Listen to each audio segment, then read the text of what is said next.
So my coworker introduces me to the only gay guy she knew because she just knew we'd get along. And this guy was a very handsome guy, very straight presenting and very down to earth. Like nothing really stands out about him. Just a normal everyday guy. But he's gay, okay? I meet the guy.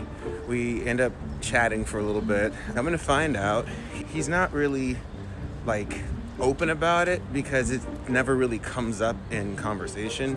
So he doesn't really have gay friends either, and he wants to change that. So I'm like, hey, I have gay friends. Like, why don't you come out with me and you'll meet all my gay friends? And he was like, okay, cool, let's do that. I bring him out and I introduce him to about 6 of my friends who end up meeting us out. And with every introduction, he kind of looks at each guy kind of funny, like, I'm kind of like, okay, I'll ask him about this later. So when the time comes, I ask him, hey, like, why were you making like funny faces like when I was introducing you to my friends?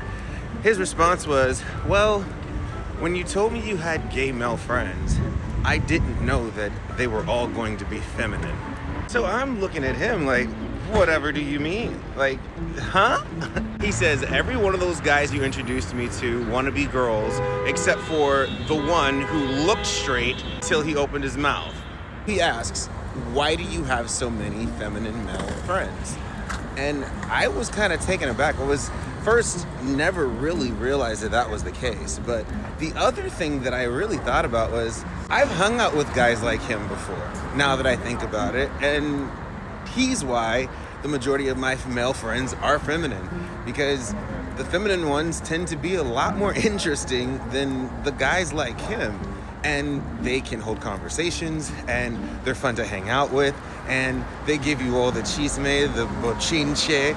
I mean, I want to hear it all, but you don't really get that with guys who are like him, because he doesn't want to seem gay. Not to say that there's not straight men who also engage in those kind of tomfoolery as well, but hey,